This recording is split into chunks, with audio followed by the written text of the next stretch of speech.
What's up, everybody? A Left It Wall update. Left It Wall is now available on Tubi. What does that mean? That means you get to watch it for free. I know there's so many streaming services out there, so many monthly fees, that sometimes renting or buying something just seems like a pain and yet another expense. Well, now it's available free. If you're not already using Tubi, I highly recommend it. You can get it on your smart TV, or you can just watch it online on your computer. Just type in Left It Wall movie, and the Tubi link should come up as one of the available ways to watch it. So if you haven't watched it yet, come on. Now you've got to. Left It Wall on Tubi. Episode 102. Jen Barnett. Are you from the U.S.? Have you thought about moving abroad? Many Americans have, especially as of recent. I know I sure have. Jen is the co-founder of Expatsi, an organization that helps Americans move abroad. Several years ago, Jen and her partner found themselves wanting to leave the States, so they made it happen and decided there was a need for an organization that helped people like them. Expatsi continues to grow, and quite fast. Please welcome to the show, Jen Barnett.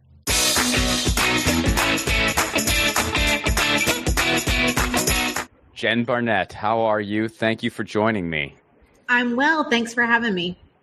So I really want to talk to you about your organization, Expatsi, but I want to get started with a little bit of backstory first. So where are you from? Where'd you grow up? Give me a little bit of the origin story. Sure. I'm from Birmingham, Alabama, and I always lived in the South until we moved abroad. Okay, cool. So we're all in the South.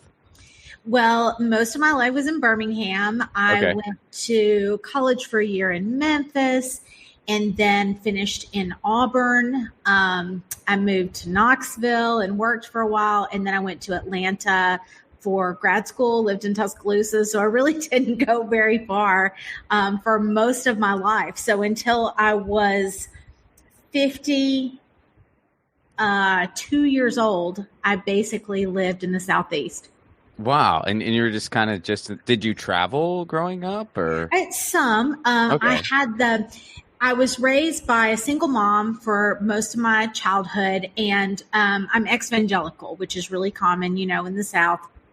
So all signs pointed to not having a lot of exposure in the world. But one thing saved me, and that was that my mom was really wore the pants. It's probably why she was single a lot at the time.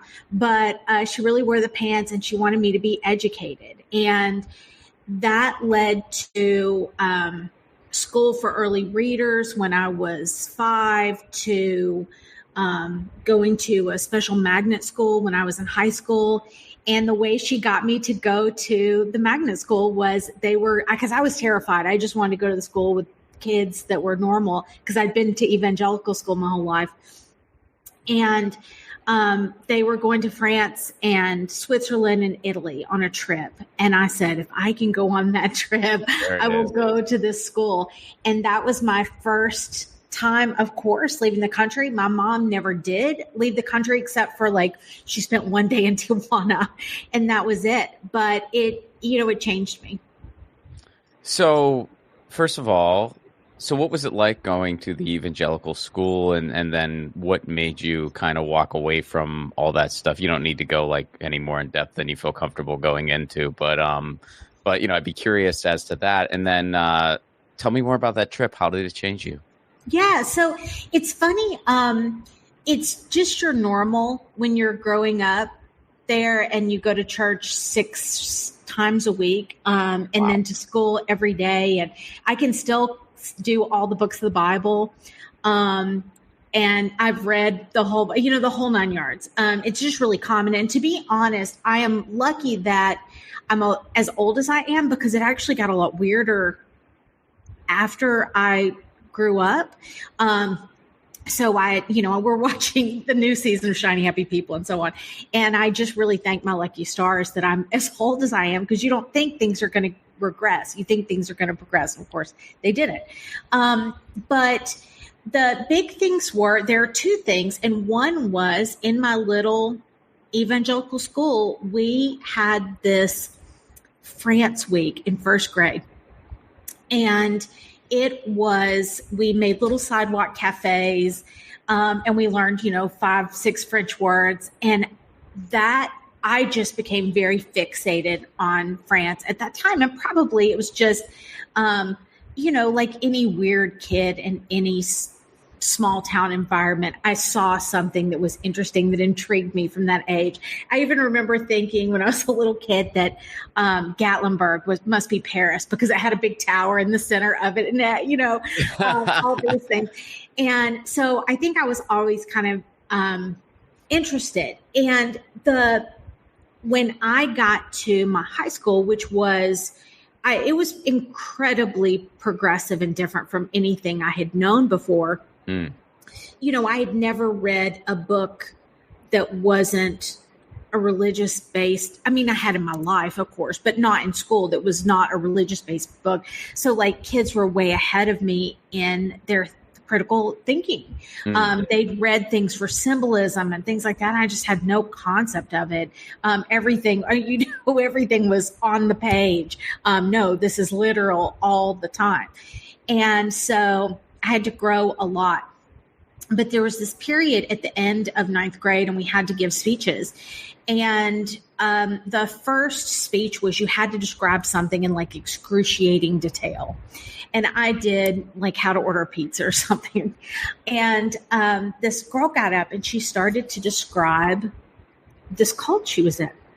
Oh, wow. And I was just, oh my gosh, this is the weirdest, craziest thing I've ever heard. I can't believe. And it turned out she just went to a different Baptist church in a different part of Birmingham. And that's when my eyes opened and I realized, we were reading like 1984 at the same time. And I was like, all of a sudden, to use religious terminology, the scales fell from my eyes. And I was like, oh my God, I'm in a cult. And from that moment, I personally wasn't a believer, but the guilt, and there is no other framework for it. I didn't really end up deconstructing until my late 30s, which was a whole nother podcast, because you have to relearn everything that you've ever been taught to break out of that hierarchy.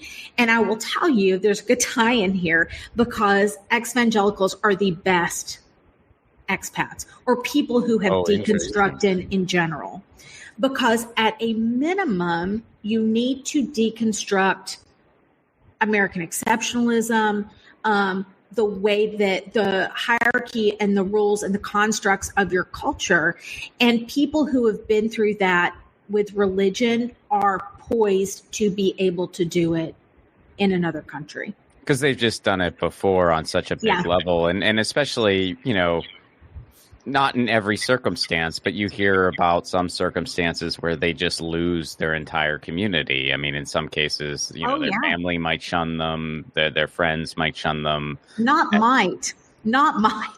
Well, I don't want to overgeneralize. Like I know. No, fair enough. Yeah. Fair enough. But it is definitely true. My parents died estranged from me, and it's not. It's okay. It's okay. It's not uncommon.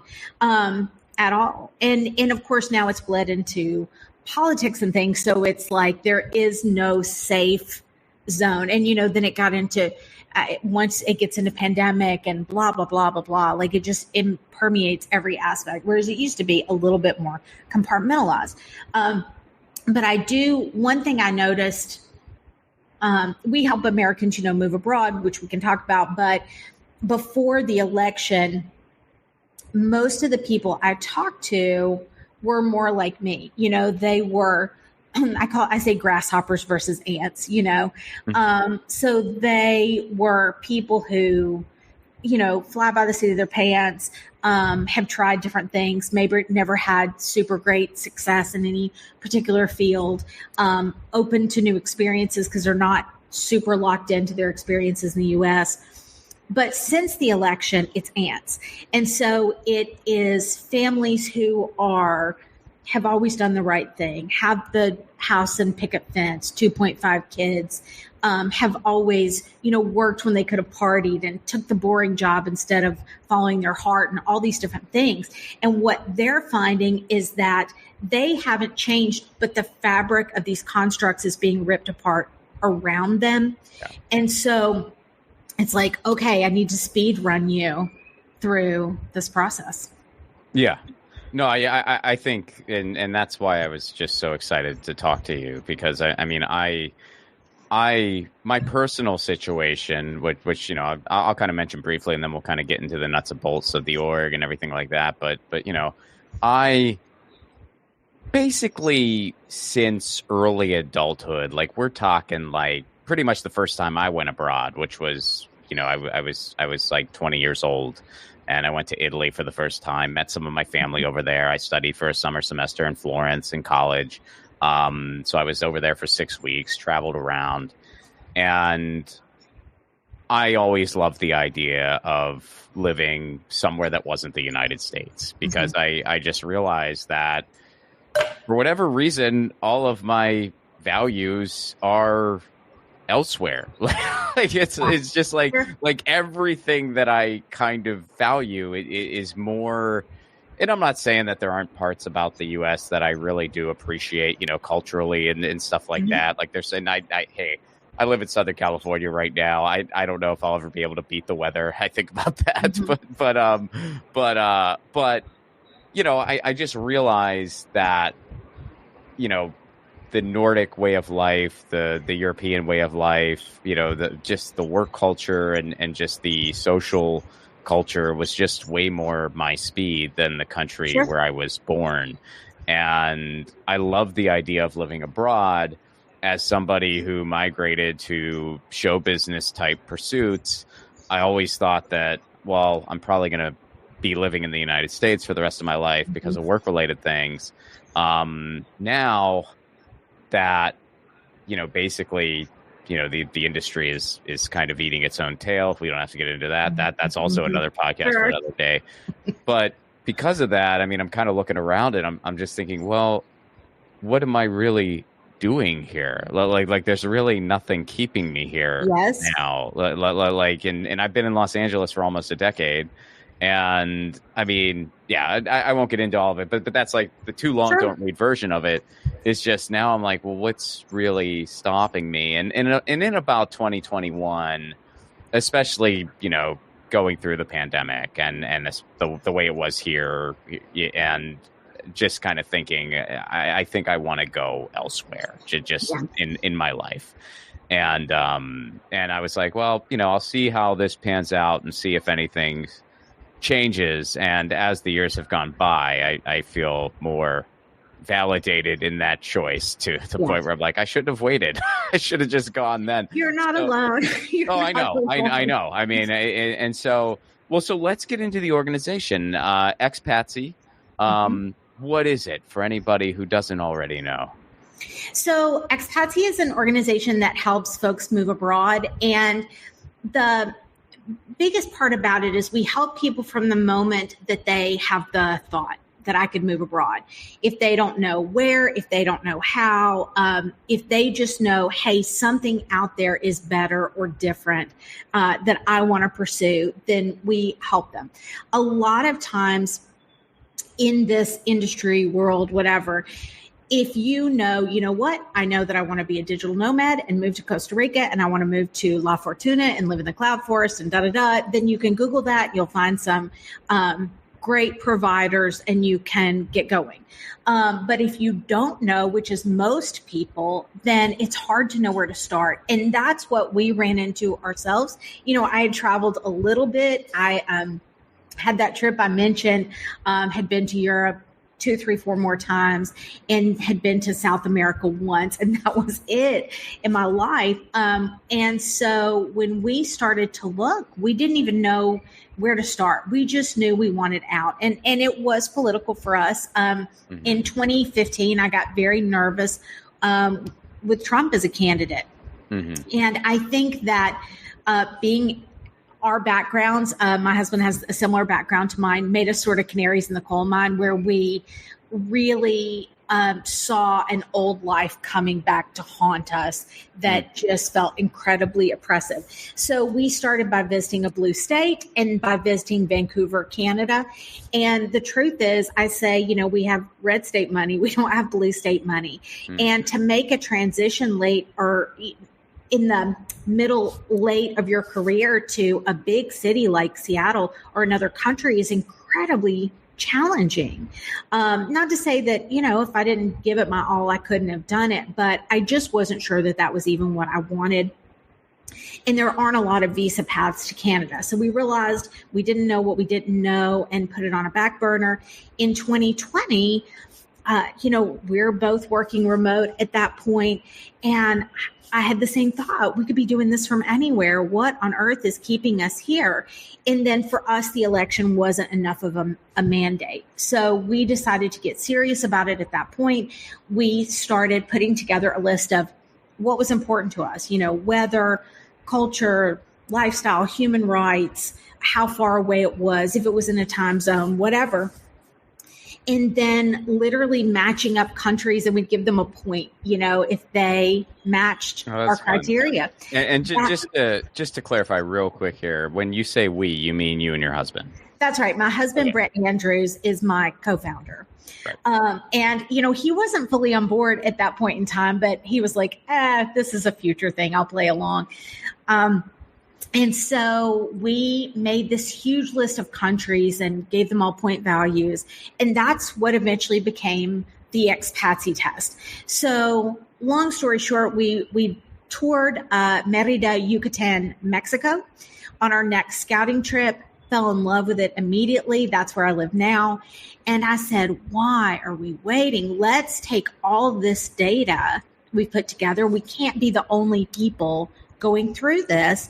Let's turn it into some sort of an assessment that other people can use and go from there. And that's what we did. And that became the Expatsi test.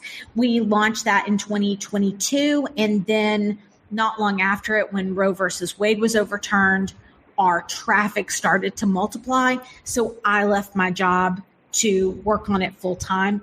And now we have scouting trips. We have 14 different trips right now, and we're adding a few new countries over the next few weeks. So we take people, cool. Thank you. We take people to visit different countries and see how they like it, because there's no substitute. And we learned that when we went to Vancouver, and we visited this town that on paper one of my favorite cities, by the way, but it is so damn expensive. Oh, insane! You want a place that's expensive? Insane. I mean, I think that's almost expensive as LA, maybe even a little bit more. I think so too. But crazy. Also for us, it just didn't feel like home. But we didn't know that until we got. We had a great trip. We had a great time. But I was like, it just isn't home, and it's hard to know until you put your feet on the ground with an eye to living there, not just I'm going to Porto to look at all the museums or whatever else. We do, we have webinars, we have a program. We had our first conference in May in Texas. We have our next conference in November, which will be virtual because a lot of people didn't want to come to Texas. We have to explain. I can't imagine why. I know, but I said, listen, Texas is who needs the most help. Like, we got to go help them first, and then we'll come help you. So we did that. Now we're doing a virtual one, and then we are launching an app as well. It's amazing in such a short time how much you all have multiplied. And is it just like people have just been interested? Like, I mean, I'd imagine you're getting a lot of traffic right now. Yeah, it's a crazy time. If you look at our graph the day after the election, I've been in marketing for more than 30 years, and I've never seen anything like it in my life. We've been incredibly fortunate to be able to grow as much as we have without, having investors or whatever else. And it's just a product of being in the right place at the right time and having something people really need. Mm-hmm. So to just stick with the process here for a little bit. So let's say somebody wants to get involved with Expatsi. They want to move abroad. They don't know where to start. What is kind of the step-by-step like for that person? So or what can it be like? Like, what's a example model? By the way, this is Toof. Hi, Toof. Lovely to meet you. Mm-hmm. She loves to be on any kind of virtual meeting. This is a very pro cat show. Okay, good to know. Very, very pro cat show. Okay, good. And by the way, we moved here with 4 animals, and we drove from Alabama to Merida, 4,400 kilometers, with 3 cats and a pit bulldog. Okay, not on the microphone. Oh, wow, that's a purr. It was. That is a purr. Yeah, no, that's beautiful. They might have a little bit of a hunch that I need some well wishing, because I just said goodbye to my girl a couple weeks ago. Oh, Ron, I'm so sorry. Yeah, it's 19. So hard. Yeah, mine was 19 last year when she passed. Yeah, condolences. Yeah. It doesn't make it easier, though. No, it doesn't. It doesn't. It was. In fact, I actually, when the vet came for the home euthanasia, we were kind of talking a little bit, and I think she actually might have been 20, because she was a stray. Lucy was a stray, right. And based on stuff that I'm as I'm remembering her youth when she found me, I'm thinking she might have actually been a little bit older. I mean, I had 19 years with her, but she might have been 20 years old in age. So, but yeah, it doesn't make it easier. It's been it's been kind of hard, but but I'm so sorry. Oh, thank you. I appreciate that, and same to you. But yeah. So please continue traveling with the pets. Yes. Well, I will say, when Foxy passed here, we were fairly new here. We were glad she made it here for her retirement, but we took her to a place where they would handle her body, and they had set up an ofrenda for us, and a little sanctuary where we could go in and say our goodbyes. And they gave us all the materials in English, because they could tell when I set the appointment that my Spanish was poor. It was, oh my gosh, I've never experienced anything like it. They had her name up. Aww. Yeah, it was really touching. Yeah. So people come to our site, expatsi.com, and they take the Expatsi test.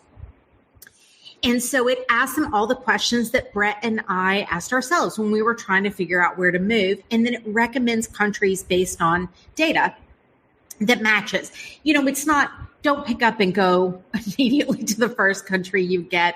It's meant to be a thought starter and help you know what you need to ask.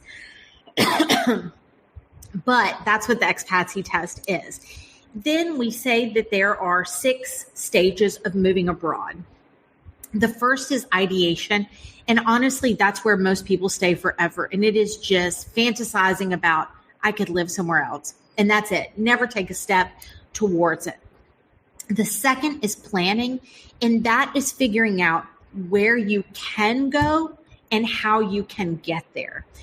It is 100% of the time people don't do this step first, and they get fixated on a country like we did with Canada that you can't move to. So we encourage people to come figure out, do you have a remote job where you can work from anywhere? Can you get one? Do you have your own business? Can you start one? Do you have the right skills to get a job in another country? Do you speak the right language? Do you have retirement income? Can you invest? Can you get citizenship by ancestry in Italy? Or wherever. I have some stories there. I don't know if you followed that at all. Yeah. But yeah, there's been, I was one of the millions impacted. So, I'm so sorry. The lawsuit is tomorrow. 4 The court years. date is tomorrow, right? The what? Court date is tomorrow. Aren't they making a ruling tomorrow? I'm not. There's so many random rulings, and some of them are actually impactful, and some of them aren't, and people don't even show up to vote. So I admittedly don't even know the latest. The one kind of encouraging thing is that the Supreme Court in Torino was starting to say that all these new moves were unconstitutional. So I don't know if that will lead to anything or not. But yeah, I was working on my citizenship by descent for 4 years. It's expensive too. It's expensive, decent amount of money. And as of right now, I don't qualify. That was all for nothing. Yeah. And the rule change was very, very sudden. Yes. And it was, that was not a great day. March 28th. March 28th. I can still remember the day. Well, keep your fingers crossed, because maybe they will sort it out. I think there's, and I don't want to get too far off on this because we have more, other things to talk about. But like, it's interesting that Italy, they're a depopulating country, and they're simultaneously releasing all these work visas because they need people to live there. And it's like, okay, I get it that part of the reason you're trying to change the rules is because people were abusing it. I get that. I empathize with that.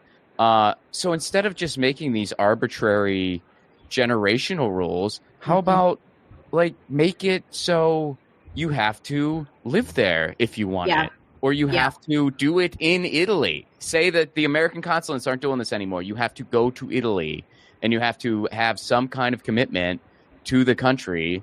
So the people that just want to skip the line whenever they go on vacation can't do it anymore. But the people that really want to connect with their roots and want to spend the next chapter of their lives in Italy can do that. I mean, and I'm not trying to, I'm not trying to like pat myself on the back or say I'm any better or worse than anyone else. But it's like, me and my wife, we're two people who are able-bodied people, relatively young in the big scheme of things, who wanted to spend the next chapter of our professional lives living and working in Italy. We would not have taken any job away from an Italian. In fact, on the contrary, we could have potentially brought commerce with us. So, just sort of like, why wouldn't you want people like that there? Well, I just don't get it. I think it's just racism. I think that that's don't part of it. It's Brazilians part of it, and Argentinians. Part of it is that. Part of it is just the anti-immigration stance of the new prime minister and those in power. Part of it is that like the consulates were absolutely slammed, and there have been cases of fraud, and there have been I'm not going to deny that reality because and I've experienced it because I've tried to get appointments myself. So I won't deny that part of it. I just think the way they went about the changes just made no sense whatsoever at all. And I just don't see how. Yeah, but anyway, that another different podcast for a different day. No, you're absolutely right, though. Most people we talk to don't want to live in Italy. That's absolutely true. They want to get it for EU citizenship. So, you're right. They absolutely could change it in such a way that it makes sense. And listen, visas and citizenship requirements change all the time, but because their needs change. But if their need is for people to come and invest in the local economy, which it is, all of Europe has massive depopulation issues. Right. And it doesn't mean that there aren't anybody can weaponize anti-immigrant sentiments, and left-wing governments weaponize immigrants from wealthier countries, and right-wing governments weaponize immigrants from poorer countries. So anybody can absolutely do it. And it's such an easy way to get clicks or votes or dollars from people is to demonize some other. It happens all the time. But it's silly for policy to follow along that extremely. Yeah. I mean, it's sort of awkward for me because I don't know all the politics of all my family members, but I think some of them might have been supporters of Maloney, and part of me is like, well, did you know this was what you were voting for? Is this what I mean, you wanted immigrants out so badly. Oh, your family in Italy, you mean? My family in Italy. Oh. Yeah. Yeah. And so, I mean, we haven't had this conversation, but I'm like, hey, you really wanted immigrants out.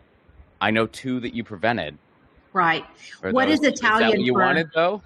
Right. What is Italian for leopards ate my face? I'm not sure the translation of that one. I do speak it, but I'm not. Yeah, I'm not fluent. I'm conversational. Getting better, I think. I hope. I don't know. Yeah, it's hard. It's hard. We're learning Spanish. Well, anyway, so planning is that stage. The next stage is exploration.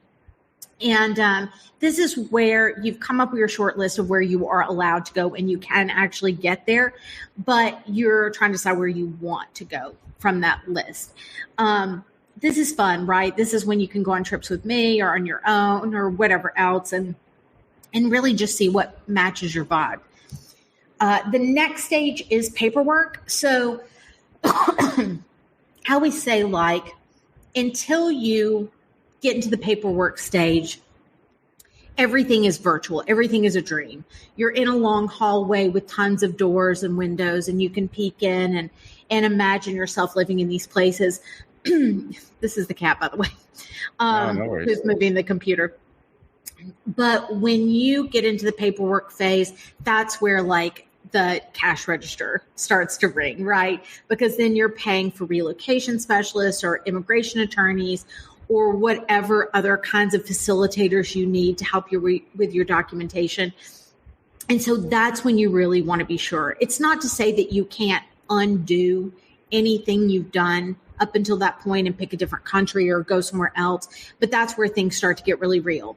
The fifth stage is logistics. So, sort and throw, what are you doing with the Beanie Babies or the Labubu's now? What's going, what's staying, what's you donating, selling, whatever. What are you doing with your house? And then how do you get you and your pets wherever you're going?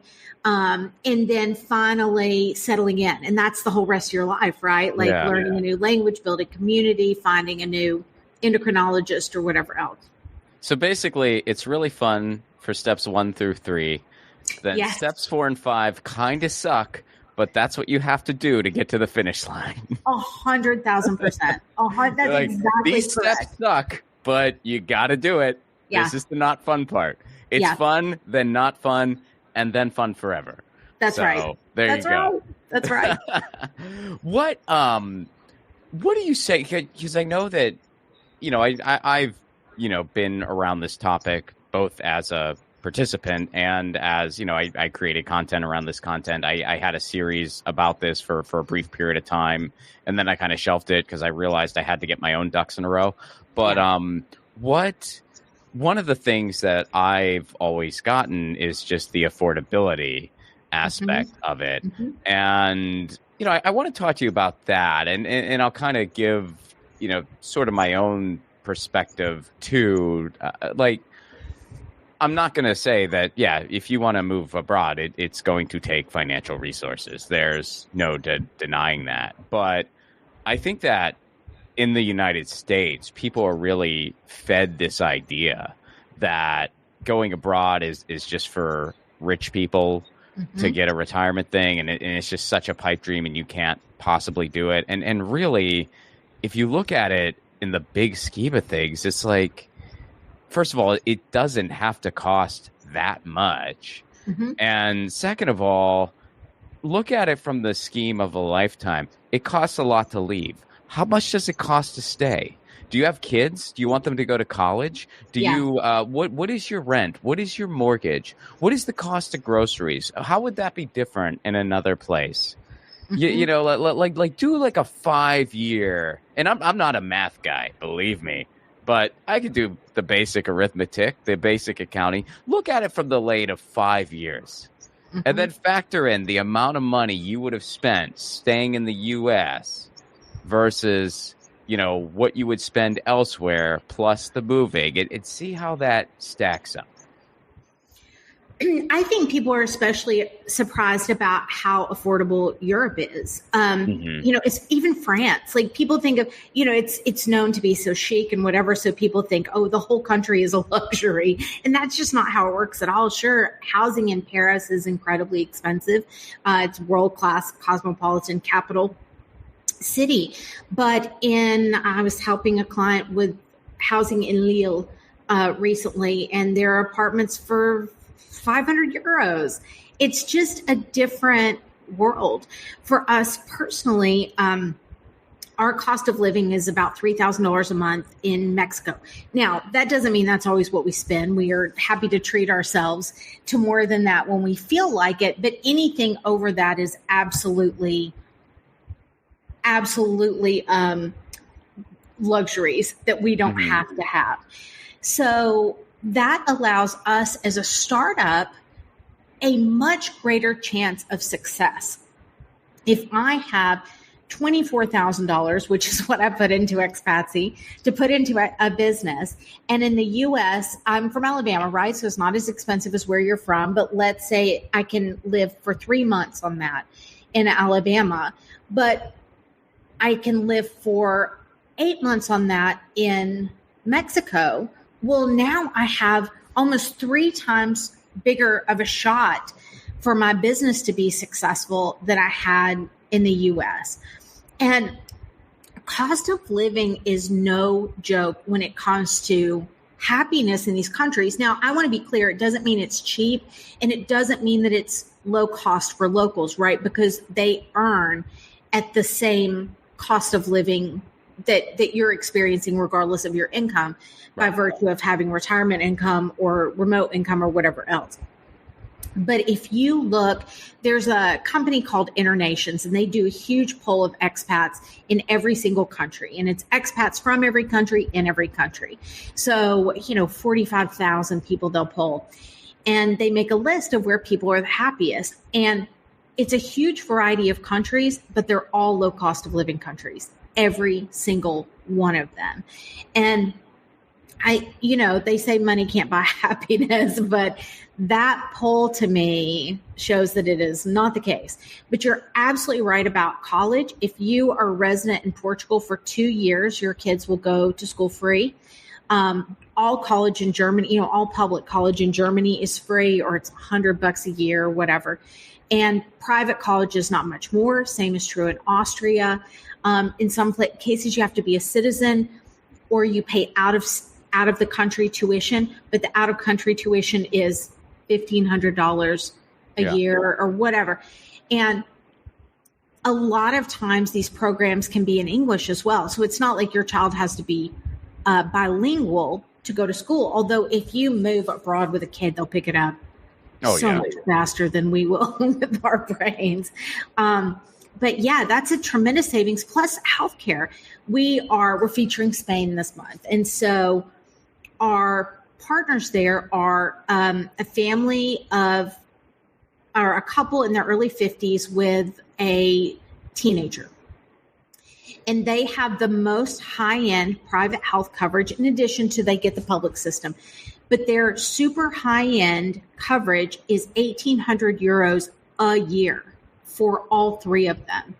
So for about $165 a month, they all 3 get top of the line private care in Barcelona with no deductibles, no copays. Madness. What's going on in the U.S. is just beyond comprehension. Oh, it's criminal. I mean, it's evil. I mean, honestly, evil is the only word that comes to mind. And yeah, even when you just buy into something in another country, it still is just a fraction. Yes. I mean, I've looked into a bunch of different scenarios, and it's like, we're still going to be paying a fraction of what we pay in the U.S., and everything is just covered. Yes. And here, there's a public system and a private system, which is true in most other countries. And we just pay out of pocket. I have catastrophic coverage, so if anything major happens, but otherwise I just pay at the doctor. And what I pay is basically what we're used to as copays. The care, though, is so superior. I can't even explain it. I've been to see probably 10 doctors since I've been here. And every single one of them does the same thing, which is they either pull out some big model of whatever body part we're talking about, or they put it on a big screen and they walk me through it like I'm in class. They teach me every single thing about it. Usually it's overkill. Like I know how my ear works, whatever, but I'm so comforted that they're taking the time. Yeah. They walk me through all of it and make sure I understand. There's a condition that I have had my whole life that had never been diagnosed, that I got diagnosed here and treated. It's just amazing. And then I had to go get a mammogram and a bone density scan. So you use your app. Every single doctor in the whole town is on it. All their appointments are listed. You see all the prices up front. You choose an appointment like it's Calendly. I chose to go get my appointments. It was 6 a.m. I could get an appointment at 8 a.m. It's performed by an actual radiologist. Always. There's no text. So they read you your results right there. I was in and out in 20 minutes. It was $16 out of pocket for a bone density scan and a mammogram, and I walked out with my results. That is just normal here. So this is a story I haven't shared yet, but this is one of the reasons I kind of reached out to you. And I'll make it quick, but I feel like it's a fun parallel to what, everything you just said. I was having a little bit too much fun in the ocean a couple weeks, a little over a week ago. And a couple days later, I knew what was going on, and I was like, I got swimmer's ear. I got to get the drops. Oh, no. I can feel it. I got to get the drops. Now, my wife and I, through her employer, have pretty decent, by the United States standards, have decent health insurance. So I go to the urgent care that is attached to our primary care group, because trying to get an appointment with my primary care physician would have been, I would have been waiting at least a month, and I just, I just need somebody to give me the drops that you can't get over the counter. That's all I need. I know, I'm like, it's swimmer's ear. So I show up there. I happen to be walking because I had to walk, and it was an hour. But I'm a big kind of walker. That's another reason I want to go abroad. I really love I really love the car-free life and pedestrian oriented. You're in the wrong place, huh? I know. It's weird. I don't. Yeah. I was bored in the wrong. Like it's very weird. It's actually not weird at all. I mean, because you meet people like this every day. But even in just like the smallest sense, it's like, what are my favorite sports? Hockey and soccer. But anyway. So I walk there and I say, hey, I got swimmer's ear. I just want to sign in for an appointment. And they run our insurance and they say, you're not covered here anymore.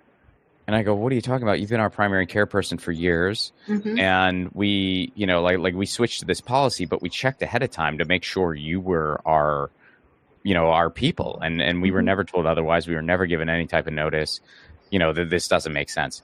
And they go, yeah, no, you can't. I can show it to you. And I'm like, okay, well, how much would it cost me out of pocket? It would have been $400. And so I'm like, well, I guess I could pay that and fight it later because I need these airdrops. But I'm like, okay, something's up. So I call my wife. I tell her what's going on because she's like the policy holder because it's her employer. And she goes, something's not right. So she go upstairs to the other office and get like a second take on this. So I go upstairs. And I go to the person there and I'm like, hey, downstairs they told me something was up with the insurance, but it's not adding up. I just talked to my wife. Can you kind of look at this? The person looks at it. They go, your insurance is fine here. And I go, okay, great. So they're like, just go back downstairs. We're going to call them, tell them what happened. I see what they did here. I see where that mistake happened. Just go back downstairs. And I was like, great. So I go back downstairs and the person is on the phone again. And I'm like, okay. And so they get off the phone and I'm like, hey, I was just upstairs. And they go, yeah, the person from upstairs is going to come talk to you. And I go, about what? And they're like, well, just wait for them. So the person from upstairs comes down. He takes me aside and he goes, hey, so sorry, but actually that other person was right. And your insurance is not. And they're like, yeah, they're not taking it. And I'm like, okay, this is so weird, though. This doesn't make any sense. And they're like, well, we can print it out for you. And I'm like, I don't think you're lying to me. I'm just telling you this doesn't make any sense. And I can tell you what's wrong with me. I just need eardrops, dude. Yeah. So he's like, I'm sorry. I don't know why it's doing this, but we can't bill the insurance. And I'm like, all right. And he goes, you can go to our cash clinic. And he gives me the address, like a couple. It would have been like a 5-minute drive, but it was a 20-minute walk. And I'm like, okay, whatever. Okay, I'm getting my steps in. I start going. My wife. The fact that you're on foot for all of this. It was insane. What a quest. And so, my wife calls. My wife is on the phone with them, and the insurance effed up. So they send this emergency authorization in. Like my wife had to get a 3-way an emergency authorization, like they're having cardiac arrest for eardrops. And so as I'm looking for the cash clinic. Like it's hard to find because it's in a cluster of all these medical buildings. I'm looking for it. My wife calls. She goes, I got them on a 3-way call. The insurance is sending something over right away. You're getting a copy of it too. Go back there like right now. So I walk back. I've been walking over 2 hours at this point.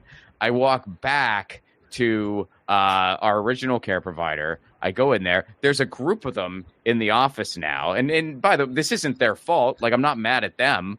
But this whole situation just sucks. And I go, guys, it's me again. I know that I'm sorry you're having to go through this, but I'm just a dude on foot.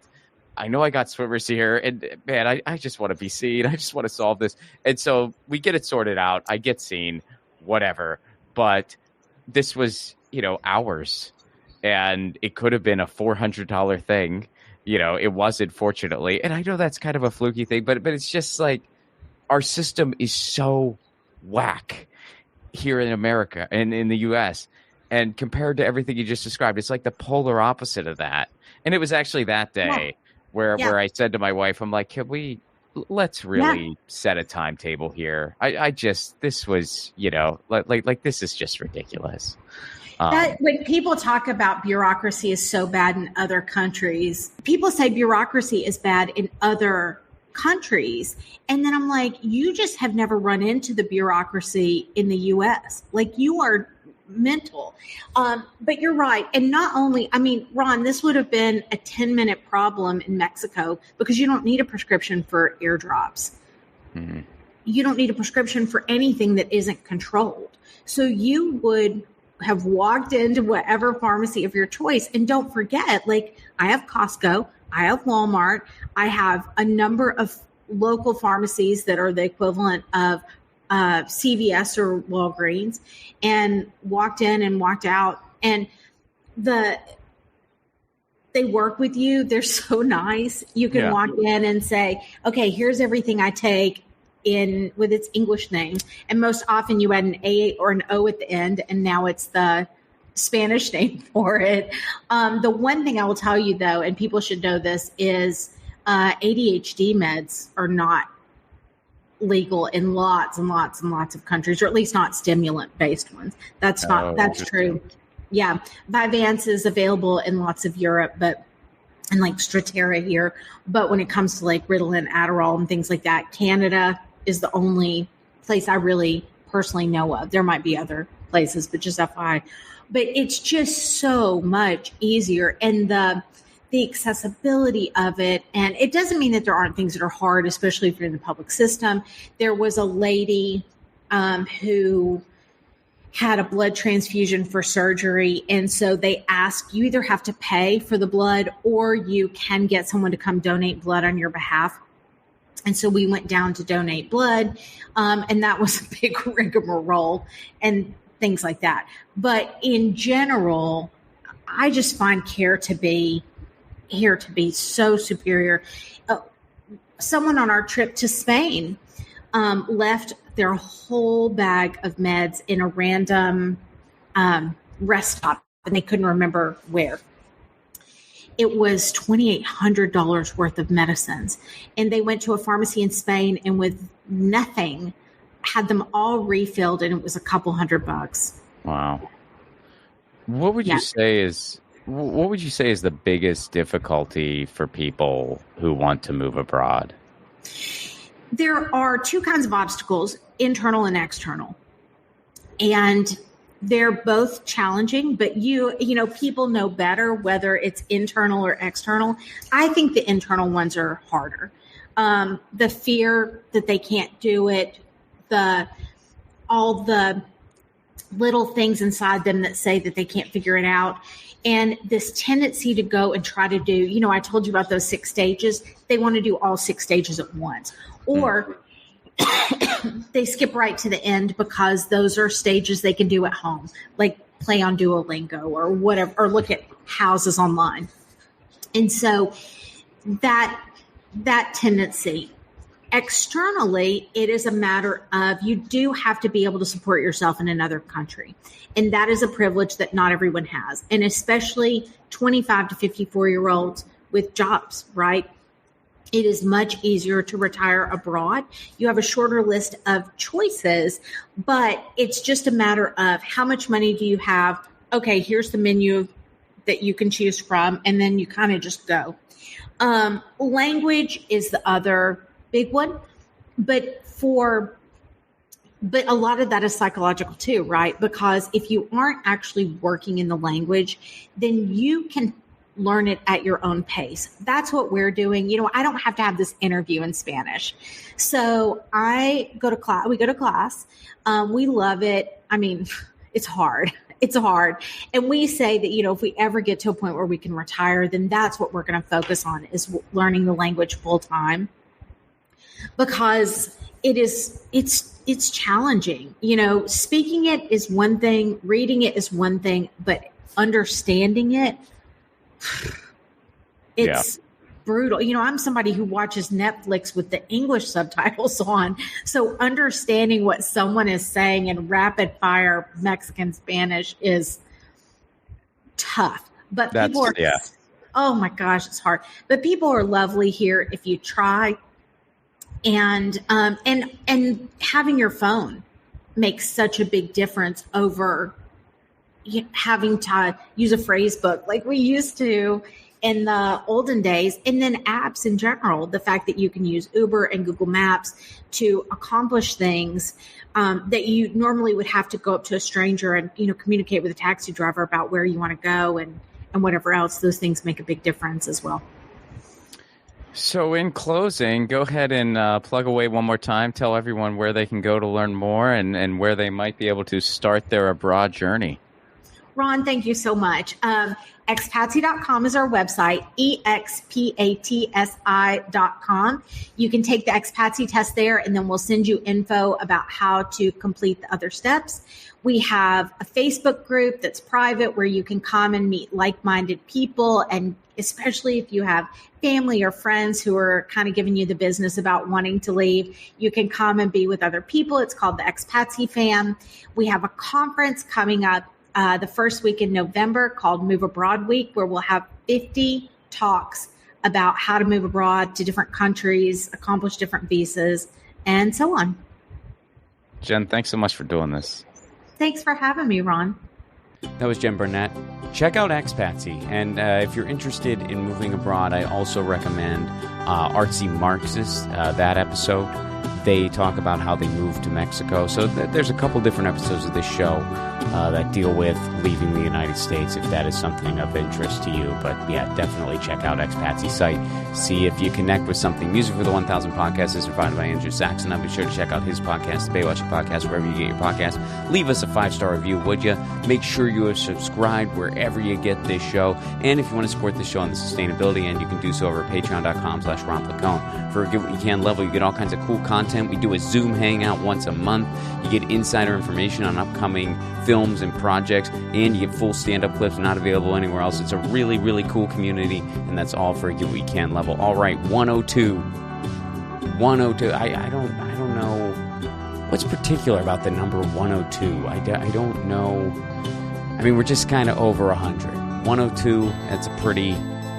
Yeah, I can't think of anything pertaining to 102. It's like a classroom. That's like a I think that was my classroom in first grade. That's all I got for that one. Really nothing particular there. It's just kind of, it's a cool number, but it's like, okay. All right. See you next week. Peace.